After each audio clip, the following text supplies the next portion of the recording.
Bitcoin में उछाल आया है, ये टूट गया है। क्या ये तेजी की शुरुआत है? सुप्रभात, शुभ संध्या, शुभ दोपहर, आप जहां भी हों, जब भी हों। मेरे वीडियो देखने के लिए धन्यवाद। मेरा नाम दाविंची जेरेमी है। मुझे आशा है कि आप आज अच्छा कर रहे हैं। आप जानते हैं कि मैं 5/5 का हूं। मैं हमेशा से था, अरे यार चलो तुरंत चार्ट पर आते हैं, हम आपको दिखाने वाले हैं। तो मैं तलाश कर रहा था, आप जानते हैं, ब्रेकडाउन। ऐसा नहीं हुआ और हम अलग हो गए। तो हमें स्वीकार करना होगा यहाँ क्या हो रहा है। लेकिन ध्यान रखें, बिटकॉइन आपको परेशान कर देगा। मेरा मतलब है, हमने इसे हाल ही में बहुत देखा है। यदि हम झूम आउट करते हैं और आप बिटकॉइन के रूप में देख सकते हैं, ओ हाँ, ये भारी पंपिंग कर रहा है और फिर यह पंप करना जारी रखता है और नहीं, क्षमा मांगना, अलविदा, बाहर आने के लिए धन्यवाद।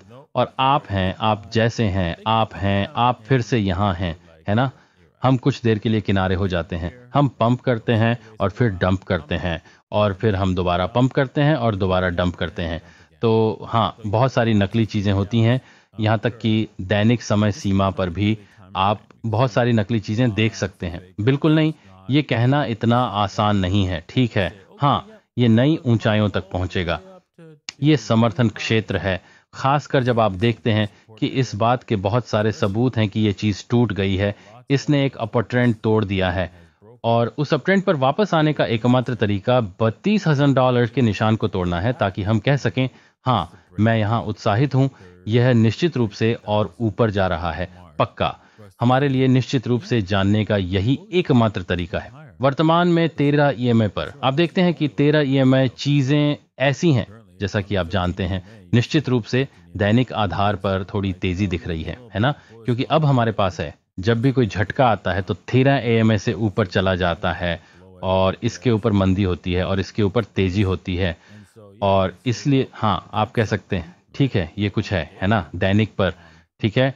बिटकॉइन 30 ईएमए से ऊपर है, लेकिन ये आपको इसकी गारंटी नहीं देता है कि आप जानते हैं, बिटकॉइन बिना टूटे जारी रहेगा, जैसा कि आप यहाँ देख सकते हैं। तो चलिए अपने दूसरे चार्ट पर वापस चलते हैं। 4 घंटे पर वापस जा रहे हैं, हमें इसे स्वीकार करना होगा।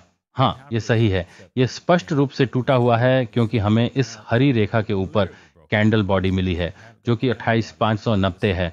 हमारे पास ऊपरी प्रवृत्ति के बाहर हरी कैंडल बॉडी है, और इसलिए यहाँ बहुत सारे सबूत हैं जो कहते हैं, अरे ये बहुत बढ़ रहा है। तो आपको स्वीकार करना होगा। बाजार आपको क्या बता रहा है? चार्ट के आधार पर मूल्य गतिविधि आपको क्या बता रही है? हाँ, यही तो है।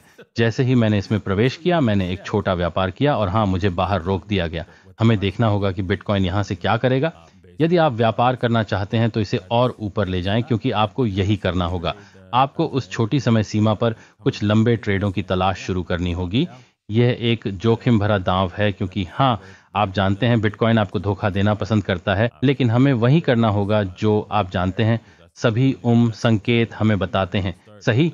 और हमें उस दिशा में चलना होगा, और वह यह है कि हम ऐसा नहीं कर सकते कि हमारा पूर्वाग्रह या हमारा डर हमें बताए कि व्यापार कैसे करें, ठीक है। मैं इथीरियम पर जा रहा हूं, चीजें थोड़ी अलग हैं। इथीरियम अभी भी केवल एक दरवाजे पर दस्तक दे रहा है। ये उच्चतर है, मित्र रेखा, और आप देख सकते हैं, हम बाहर जाते हैं, आइए झूम आउट करें। यह इस नीचे की प्रवृत्ति रेखा के अंदर था और यह बाहर निकलने की कोशिश करता रहा और नहीं टूटा, बाहर निकलने की कोशिश करता रहा और नहीं निकला। और अब हम इस गिरावट की प्रवृत्ति रेखा के शीर्ष पर हैं, और यह अभी भी इस गिरावट की प्रवृत्ति पर स्पष्ट रूप से टूट नहीं पाया है। हमने 4 घंटे में बहुत मेहनत की है, हालांकि हम अभी तक जंगल से बाहर नहीं निकले हैं। अब निस्संदेह ईएमए रिबन पार कर रहे हैं, ये एक सकारात्मक संकेत है। तो आप देख सकते हैं कि हम पार कर गए हैं और तब से हम नीचे की ओर जा रहे हैं।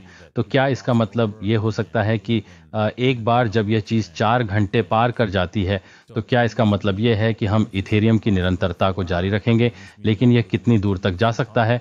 क्योंकि आप देख सकते हैं कि यह एक क्रॉसओवर था और यह केवल एक निश्चित समय के लिए चला और फिर से डंप कर दिया गया।